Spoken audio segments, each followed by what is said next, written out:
Amelia and this is Lekshmi and we're Student Naturalists with NHSN. This is going to be the first of many vlogs that are called the Wildside walks that we're going to be doing to go show you nature around Newcastle and surrounding areas. Today's location is basically Jesmond. So since it's the first episode, we're gonna go for the most local area. Yes, we're walking to it from the Hancock Museum, which if you don't know is the NHSN's offices. Hopefully we can see some things on the walk as well. That's a good thing about walking places, is you get to see a bit more. We're going this way. We're gonna try going to places which are like near the city, a bit outer and way outer, so that like we can show you what kind of transport we can use to go to green spaces. We're just, as nature enthusiasts, not expert knowledge people, we're going to basically try and build up our knowledge by actually going out and trying to identify these things and like just pick up on things that we see. We'll try using iNaturalist and hopefully we can point some of you viewers out in some directions to spot certain things. So it's February, so that'll obviously mean that we see specific wildlife that might be at the end of winter, start of spring potentially, because it has been a warmer winter. We'll have to find out what's there. Exciting. Yeah. So the aim of these vlogs is to basically show you that there's actually loads of wildlife and loads of nature around you that you just might not realise are there. So we are going to different distances. So this one's Jesmond and this vlog is to basically show you that you might walk through it walking your dog or going to uni or something, and you might have done this for 10 years and you've just never realised that actually there might be a kingfisher that's just flown past you, or there's some fungi on the floor. So we're going to try and show you that you can go out into your local environment and you can actually see a lot more of the natural world than you realise in this concrete jungle of a place.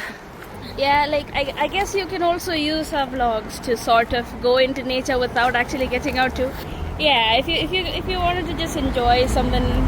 Basically, we're going to try and be the David Attenborough of Newcastle upon Tyne. So yeah, except there's two of us. Yeah. And we don't know what we're doing. Yeah, just two amateur David Attenboroughs. Yeah, that is the goal today. Yeah. So yeah, welcome to Wildside walks. Woo! Got these hedges, but that's not the point. We've got a little weed growing here, so we're gonna identify what it is using Seek. So if you're not familiar with Seek, it's a software. Oh, it's called scurvy grasses. That's very pretty grass. Yeah. It's gorgeous little. It's Danish scurvy grass. Ooh. The longer you hold, the more specific it gets. I'm just gonna take a photo of that. Very, very pretty. Yeah. And you can see like there's quite a lot of plants like this that you don't realise how special they are, that just grow in the cracks like on beside the roads. So definitely keep a lookout when you're just doing your normal daily walks, what you can find. So I've taken a photo of the scurvy grass and I've got it on Seek, which is like a partner thing to iNaturalist, which is a recording application software. But they've got an option to post to iNaturalist and it basically just automatically just uploads. I didn't know that actually. Yeah. I guess Seek's more specific on the identification as well. We're into Jesmond and we're in front of Jesmond Cemetery.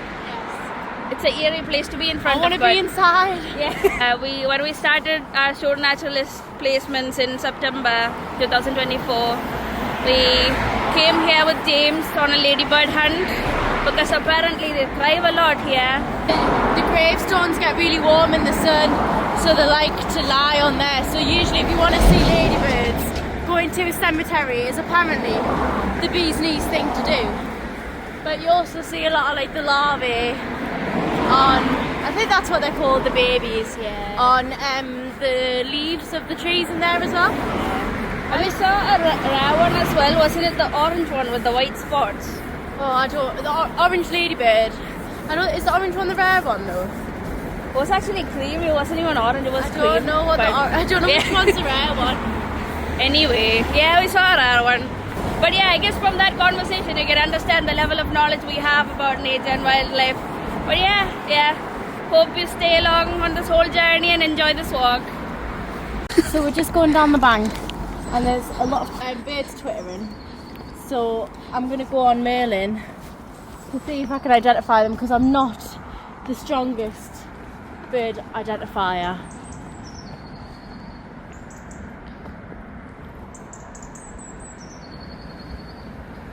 Eurasian blue tit and a European robin. Awesome. Wow, wow, wow. So Merlin's basically the free app that from sound you can hear, and it's actually really good because it says your location, so it'll give the best guess based on the location that you're in. So when I'm on holiday I use it as well, and it's great. And then you can record it, so you can also listen to it later if you're wanting to learn.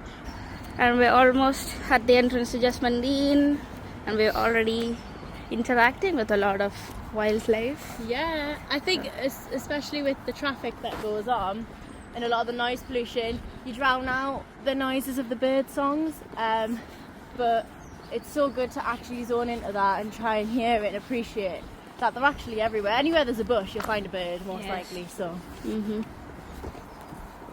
So as a part of these vlogs I'm going to do a natural history time, because we are the Natural History Society of Northumbria.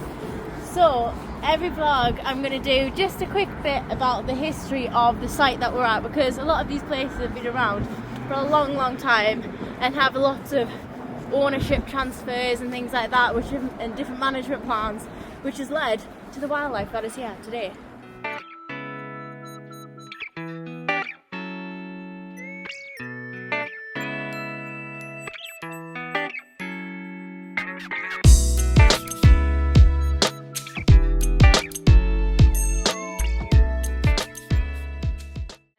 We want to encourage the youth in the town to visit natural places like Jesmond or like any other urban green space that's just completely accessible from university. Tons of new uni students coming in every year, and it's new to Newcastle. So I hope our vlogs help to know about the places that we have around, and the paths in Jesmond are fully wheelchair accessible. So Coming out in the last 2 weeks, all the snowdrops, will have seen them around, because especially in certain places they're absolutely covering the floor, so they're very pretty. Everyone knows what a snowdrop is, but it is the beating heart of a woodland forest in terms of its flowers.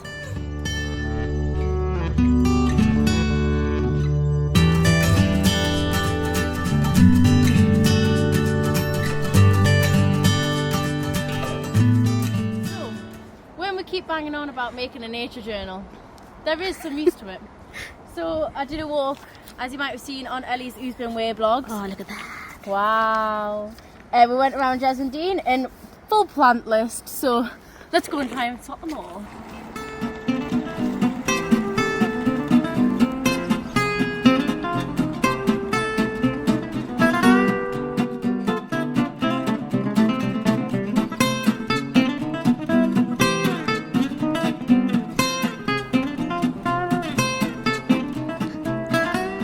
So we were just looking at a couple of trees and bushes. So on one side you've got spotted laurel. This is Japanese as by the name, very non-native. On the other side of the path we've got another gorgeous non-native plant, which is cherry laurel. It's pretty much everywhere in Newcastle city centre. Feels very smooth, it's very shiny, it's not very shiny on the underside. No hair underneath. It's a bit hairy, it's called downy. Downy means it's got a bit of hair on it, so this is not downy, it's very shiny, very smooth. The identification tip. So in the mixture of the exotic plants, we do have native ones like European holly. So if you come closer, you can see how the leaves are kind of a mixture of spiny and smooth. This one's got one spine. It's like it's given a thumbs up. Yeah, but it's trying. Yeah, so if you don't see spines, it doesn't mean it's not holly. That's all. I believe the reason why you get some round but the majority spiky is there's a gene, and as soon as the tree gets predated on, it's spiky. Yes, so that's why you tend to see a lot of the leaves at the top of the holly a bit more rounder, because they're not going to get predated on by deer and things like that.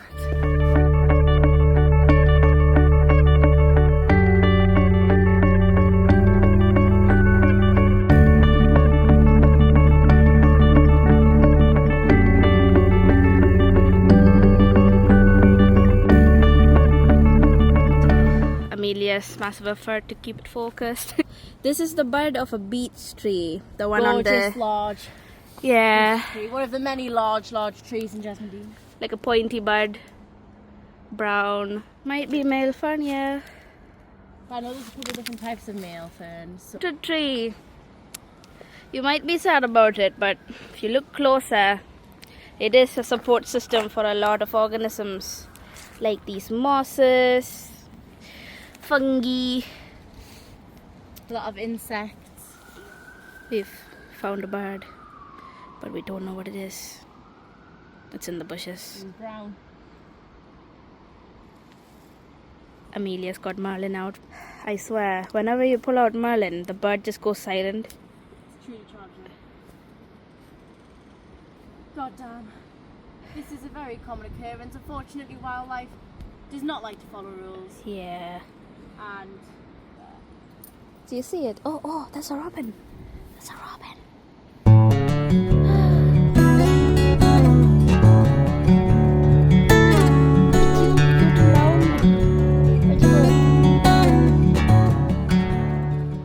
Back to the bird. still there. Yes, you do have to respect wildlife. If it doesn't want to be seen, I'm not going to go shaking the bush to get it out, because that is unethical. We're here to watch them. We're not here for them to be our entertainment. And we just want to see them in their natural habitats. Exactly. We thought it was a holly. We went in, took a closer look, but it's got these flower buds and things. So it's definitely not holly. So It's also a bit of a... yeah. It's got more of a rounded bottom. Yeah. So apparently it's Japanese mahonia. This beautiful plant right here. This is just another reminder that every leaf that has spines is not holly. And every leaf that does not have spines does not mean it's not holly. It's that time of day. Your favourite part of the day, the history time. So a lot of people will know, a lot of locals will know that Jesmond was owned by William Armstrong in the 1800s. And basically he lived in Jesmond House, which is now a great place for afternoon tea. But basically this is his garden, and him and his wife, well, this is for his wife really, he was like, let's make this the best garden in Newcastle. And so what did he do? He imported loads of things from abroad. And so that is why we'll have a lot of non-native things, species of plants in this forest. So it's just a big garden. It is. It's a very big garden with a lot of unusual things in it. Hybrids. There's a lot of hybrids. Whether or not it's a good thing to have the native things and non-native plants is very up to debate and very specific to the species. Yeah, I mean that's redwood, isn't it? Yes, that's a gorgeous tree there. Yeah. It's quite tall as well. But you'll find that some non-native species do like what is it called, the Japanese knotweed. Yeah. That is a major problem on the riverbanks right now. Himalayan balsam, that is a big problem. They're non-native. However, with the climate change warming up right now, you'll find that having non-native plants that are resistant to the warm weather is actually could be very beneficial for our birds and other animals. Like that dog. Like that gorgeous non-native dog. I just identified a willow tree using its catkin without using any identification software. So it's very fluffy. A lot of people know pussy willow, which is like to be kept in your house. However, I believe there's over 150 willow species and subspecies in Newcastle. So again, I'm not going to attempt to identify it. That is for the pros and the pros alone.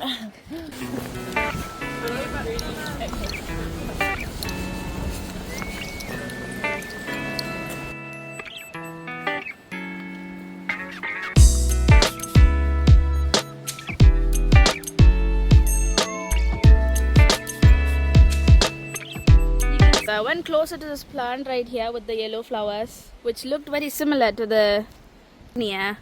But I did seek.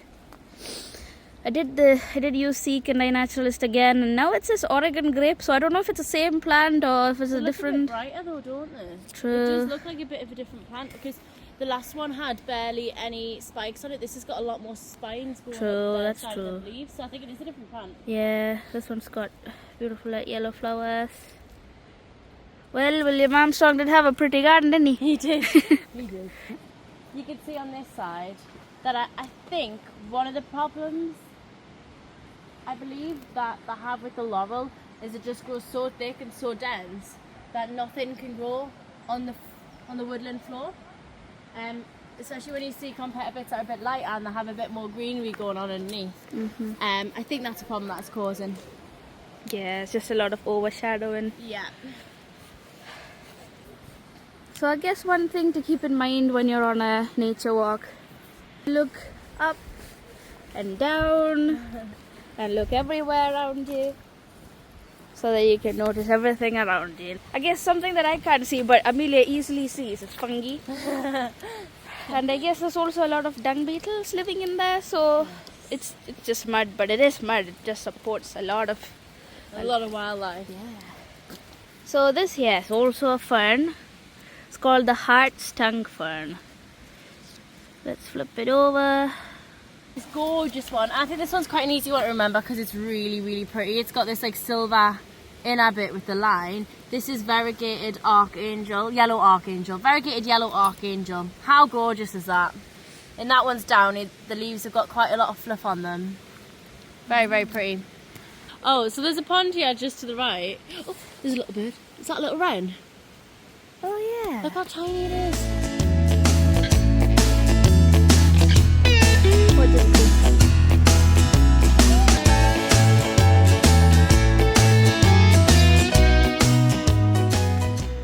Soon you might see a lot of like pond skaters, dragonflies, damselflies, Mayflies, stoneflies. I don't know whether they do, but there might be frog spawn here soon. Yeah. Because it's frog season in a month or two.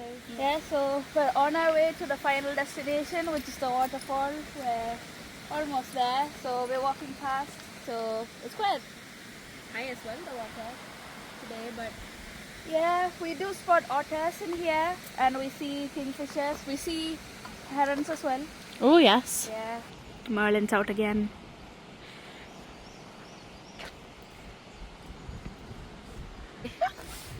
What's that? Ooh.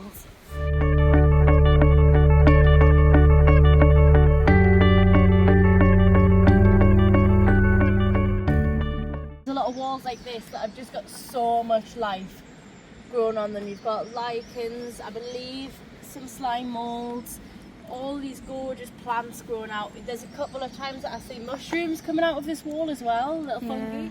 Loads of mosses on the top, and a couple of plants as well. That long-tailed tit is so loud. So we've just stopped because there's some gorgeous noises coming from these trees here, and look.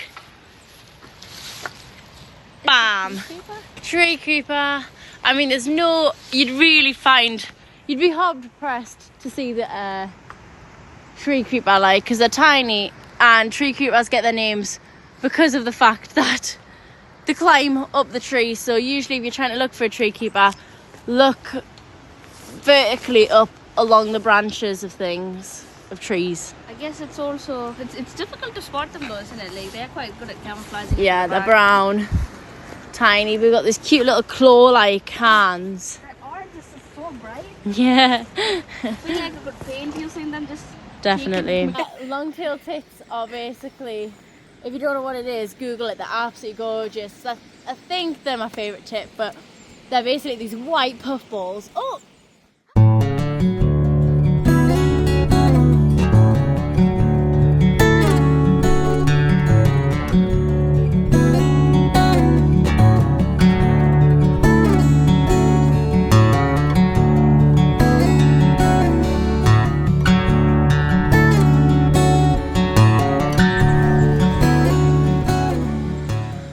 So if you didn't know, long-tailed tits are really, really cool because they're usually seen in groups.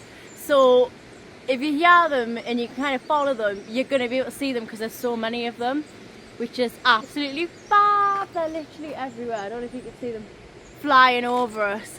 And it's really good because they've got that longer tail. It's just so easy to identify them, which is great. Great, easy one to know. One of your tits down, you should be able to identify that now. It was my first time seeing a long-tailed tit. Even like on Merlin, I've never actually like heard it either. I think every time I've come here I've seen them. I've only seen them a couple of times, but Jesmond is definitely the hotspot, especially because they were on that tree right there that you could just see them. Yeah. Absolutely, it's great when birds listen. Like, I think the last time I came to Jesmond, I saw like 2 jays. Oh, I saw jays as well. Jays are pretty birds. Yeah. Google them if you don't know what they are. I guess it's just the thing like... Eurasian jays. Oh, that's a squirrel. That's a... it's a chubby little grey squirrel. Oh my gosh, I can't see it. Oh yeah. Yeah, I guess about jays and things blue in nature, I guess it's just a rare find, isn't it? Blue's not very common. No. So we just find them special.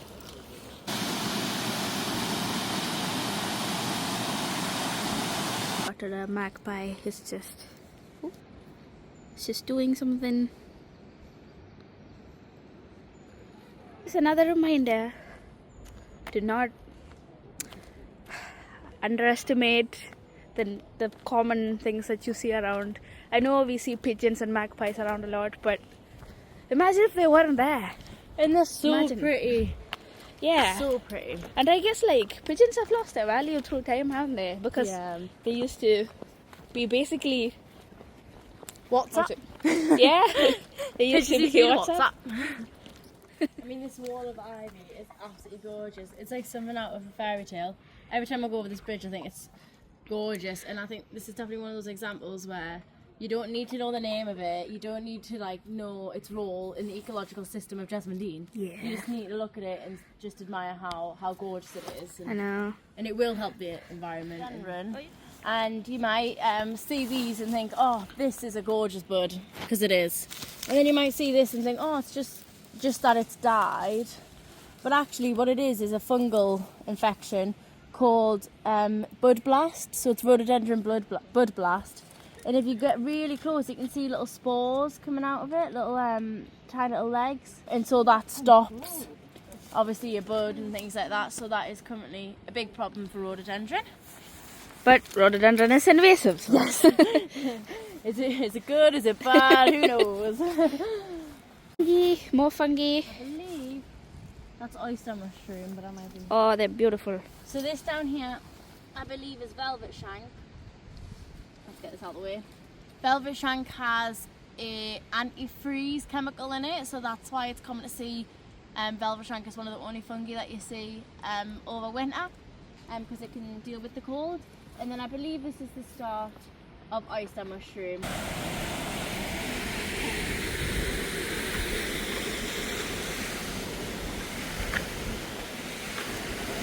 Here we are.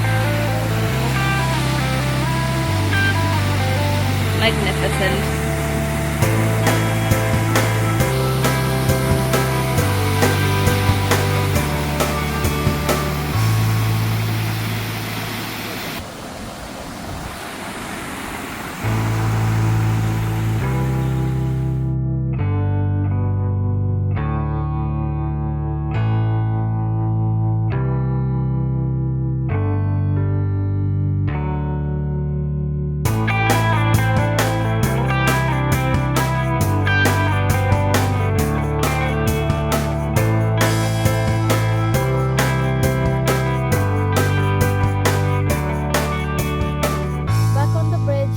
Back to the entrance of Jesmond because we've got to go home. So we've got all these mosses everywhere, and I feel like they're such underappreciated plants. Well, are they plants? I don't know. They're bryophytes. They're a different thing.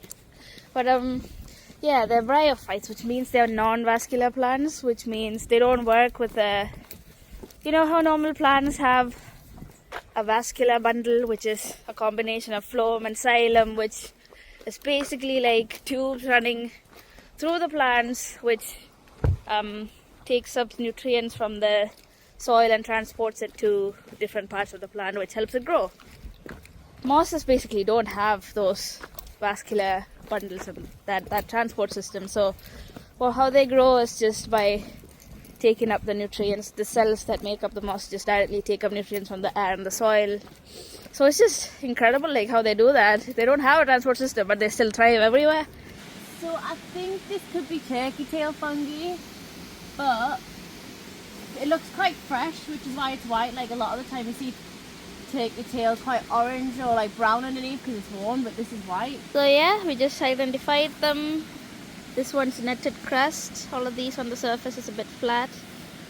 The other ones are definitely turkey. But because we've taken a certain walk through Jesmond, there's obviously quite a few different paths. I've not been able to spot many fungi, but I know that they're there. So this shows you that you can go on a walk casually through different areas and see some gorgeous wildlife, but also you might have to do some work if you're trying to look for something specific. So hopefully if we go along the river on the way back, we'll be able to spot some fungi. I'm looking particularly for scarlet elf cups because they're out at the moment and they're gorgeous and very obvious to find. So if I don't find them, I know they're there, so it'll be embarrassing on me. But yes, I would have liked to see the dipper or one of the dippers and a kingfisher in the river, but luck was not on our side and we did not spot that today. And there was a robin though. There was a robin. Yeah. And I do love a good robin. They are cute little tennis ball little birdies, aren't they? Oh, mallard.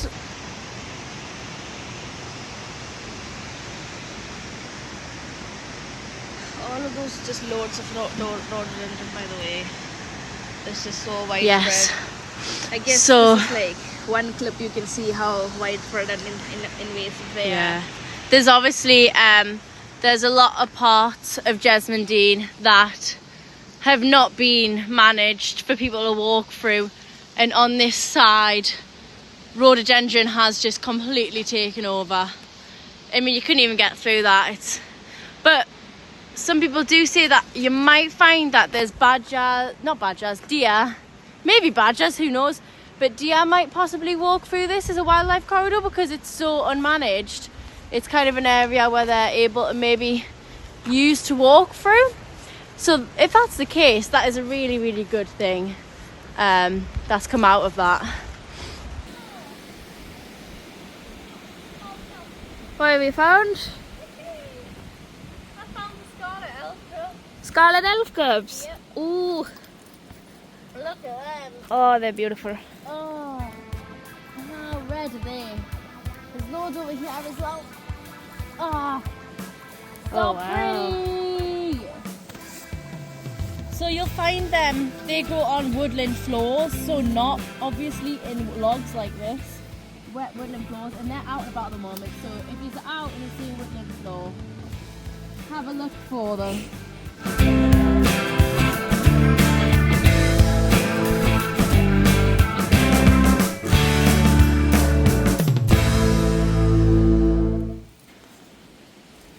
Oh my god, the mothership! An example where sometimes you need to go a bit off Off the trail. because I did have a little bit of a hunt for these. But This be careful because this is a bit health and safety risk, and also a lot of like reserves or parks will say to not go off the path because of all of a lot of like unsafe. It's not safe for people.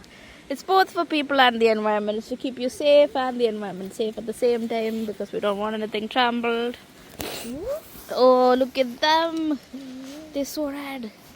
They're just very easy fungi to identify. Like if you see this, there is one that looks very similar, but in the northeast the chances are you're finding a scarlet elf cup. Wow. They're just sounding loud and proud right I know. here on the path. Do you know when they come out? Or is it like... It's been in the last couple of weeks. Amazing how like all of these things thrive together though, isn't it? Yeah. Like when we were looking at the fungi itself close up, it was growing amongst mosses on dead wood. There's plenty of bugs as well among them. Yes. It's definitely about looking at the ecosystem as a whole sometimes, and what it actually, like how nature is sometimes like incredibly perfect, like how everything syncs together. It's good to be a nature enthusiast. It is. Yeah. It makes me very, very happy. I saw an article that said bird watching is actually gives you more endorphins than going on like a run. Like just makes you the want to find something and seeing it and seeing nature out and about is actually has more health benefits than that. Whether it's true or not, I'm not sure, but I certainly feel like I'm just constantly happy when I'm out and about. I don't know if you hear those birds, but they're parakeets. They're the only green birds around, I guess. They just sound so loud and pretty, don't they? So we are... Hope you heard that one. But we are next to the pets corner now. So we're walking past. So we just had a peek into the pets corner and we didn't really see any... Everything's hiding from the cold and the rain. Yeah. Which is understandable. We're just gonna cancel on that for now. But here's the pets corner. Welcome to pets corner. Yeah. This is the end of the walk. Thank you very much for joining us on this lovely grey Wednesday afternoon. I've had a really good time walking this, and I hope you come and join us for the next video next week.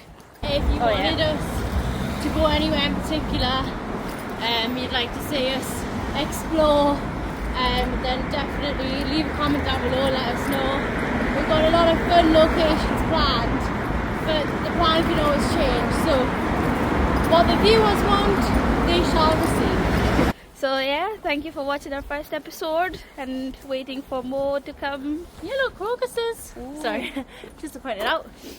Crocuses Don't know if up there. There with the snowdrops. So Yeah. Yellow crocuses. Very, very pretty. Yeah, thank you for watching Wildside Walks. See you on the next episode. Woo! When you go down. Oh, I think we could go through on some way. Yeah. Anyway, just cherry laurel. I like the name. Laurel. Laurel, laurel, laurel. Yeah, Very easy to remember.